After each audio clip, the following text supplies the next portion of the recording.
गुरु के जिसने वचन को उल्लंघ दिया, समझो कि उसने काल को न्योता दे दिया।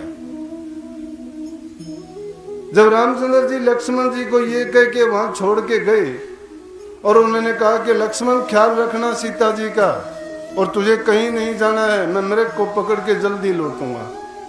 लेकिन सीता जी ने कहा कि मुझे तो ऐसी आवाज आती है जैसे श्री रामचंद्र जी को किसी ने कोई कष्ट दिया है, उसकी आवाज सुनी है, वो इतनी देर होगी आए नहीं है, और आप जाओ, जैसे मुझे लगता है कि मदद के लिए आपको बुला रहे हैं। लक्ष्मण जी इनकार करते हैं कि नहीं, मैं जाऊंगा नहीं, कि रामचंद्र जी मुझे हुक्म दे के गए हैं कि मैं उनकी हुक्म की पालना करूंगा। अगर मैंने हुक्म को तोड़ दिया, हुक्म को नहीं माना, तो उनके हुक्म का जो उल्लंघन होगा मेरे लिए बहुत बुरा होगा। वो मैं उनके हुक्म को तोड़ नहीं सकता। बोले कि वो अगर रामचंद्र जी हैं तो मेरा भी उनसे कोई संबंध है क्या, मेरे हुक्म को तोड़ देगा? बोला कि आपके हुक्म को भी नहीं तोड़ सकता, क्योंकि आपको मैं माता के समान समझता हूं। शिष्य का भी यही कर्तव्य बनता है। उसने तो भाई की मर्यादा को उस युग में, इसीलिए रामचंद्र जी का जो त्रेता युग था वो मर्यादा का युग था। अलग अलग युगों में अलग अलग बात चली थी। आज कलयुग में तो संतों ने कहा कि संत वचन का जो पालन कर लेगा, उनकी बात को ही मान लेगा, उसी जीव का कल्याण हो जाएगा। परंतु हम वचन मानने के लिए तैयार नहीं हैं, क्योंकि हम मन के गुलाम हैं, और मन को आदत पड़ी हुई है इंद्रियों के बस की, स्वाद की, और जो इंद्रियों के स्वाद में फंस जाता है उसको धर्म नहीं दिखाई देता, मर्यादा दिखाई नहीं देती, गुरु का वचन दिखाई नहीं देता, वो सत्य में नहीं जी सकता। वो उसी प्रकार से जीना चाहता है जिस प्रकार से गंदी नाली का कीड़ा होगा, वो उसका जीवन गंदगी है, गंदगी में जिएगा। हम झूठ कपट पाखंड कर करके अपना पेट पालते हैं, अपनी संतान को पालते हैं, संतान ठोकर मारती है बाद में। लुटेरे बने हुए हम घर घर में जाके भीख मांगते हैं, सत्संगों के नाम पर सत्संगों को बदनाम करते हैं। सत्संग बदनाम क्यों हुए? सत्संग का भी बुरा थोड़ा होता है, भीख मंगों ने उनको बुरा कर दिया। उनके पल्ले कुछ है नहीं, दूसरों को समझाने का प्रयास करते। दूसरों क्या समझाएंगे जो डूबे हुए हैं, कहीं किराए का नाम लेके, कहीं सेवा का नाम लेके, कहीं आश्रम का नाम लेके, पैसे मांग मांग के अपना पेट पालते, कोठियां बनाते हैं। इसीलिए तो ये लोग डूबे।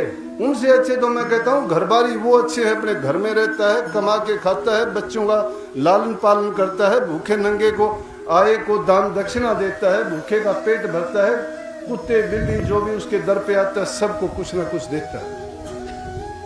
क्यों देता है? कि वो धर्म के बारे में जानता है, कर्म के बारे में जानता है, उनके दिल में दया है। इसीलिए तो कहा कि दया धर्म का मूल है, और पाप मूल अभिमान। तुलसी दया ना छोड़िए जब तक घटते प्राण, जब तक तुम्हारे प्राण हैं तब तक दया को मत त्यागो। जिसके दिल में दया नहीं है, रहम नहीं है, वो कोई धर्म का मानने वाला नहीं। धर्म है क्या? धर्म को तो इन अधर्मियों ने बिगाड़ दिया।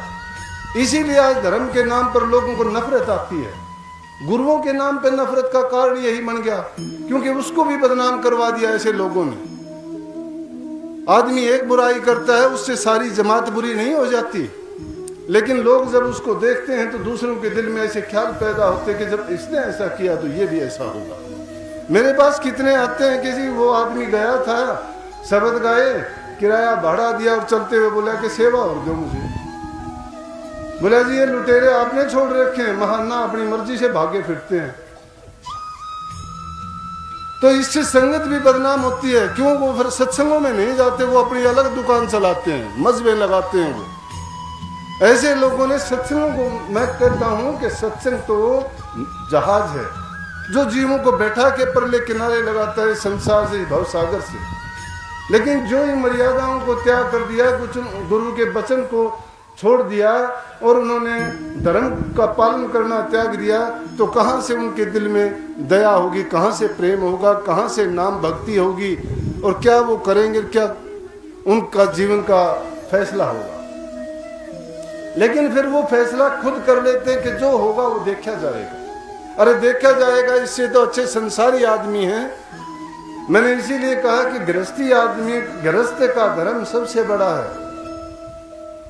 सत्संग है गृहस्थियों के लिए। कितने आदमियों का तुम पाल पोस के लालन पालन करते हो, जीव जंतु भी तुमसे खाते हैं, कीड़े मकोड़े भी जब से तुम काम करते हो उनका भी हिस्सा निकल जाता है, और जानबूझ के कोई अधर्म और पाप तुम करते नहीं हो। सही रास्ता तो ये इंसानियत का ही रास्ता जिसने त्याग दिया, और धर्म की जिसने छाप लगा ली, वो धर्म नहीं रहा, वो मजहब नहीं है, वो संप्रदाय नहीं है। वो तो संप्रदाय का नाम लेके उसकी आड़ में शिकार करते शिकारी हैं।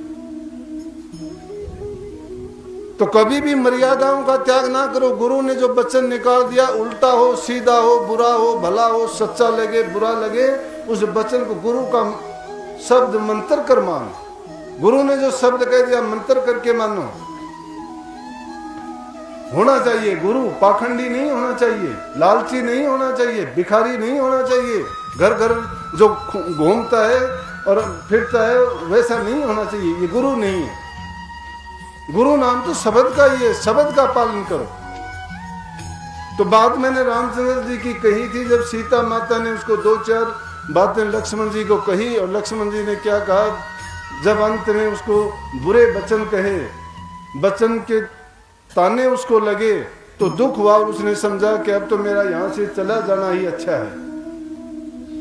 तो जब जाने लगा तो कहने लगा ठीक है, मैं आपके हुक्म का पालन करता हूं, और भाई की कही हुई बात को, श्री रामचंद्र जी के वचन को तोड़ना नहीं चाहता था, लेकिन तोड़ रहा हूं मैं। परंतु आपके लिए एक बात करके जाता हूं कि मैं एक कार लगा के जाता हूं, इस कार को उल्लंघना नहीं, इससे बाहर नहीं आना, इसके अंदर ही रहना जब तक हम दोनों भाई वापिस नहीं आ जाते।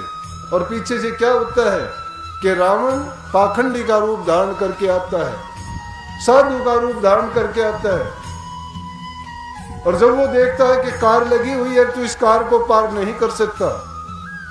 वो लक्ष्मण जी की कार थी, लेकिन उसमें इतनी ताकत थी कि जो ही उसके पास गया, जाते ही एहसास हो गया कि मैंने अगर इसको पार किया तो मैं भस्म हो जाऊंगा।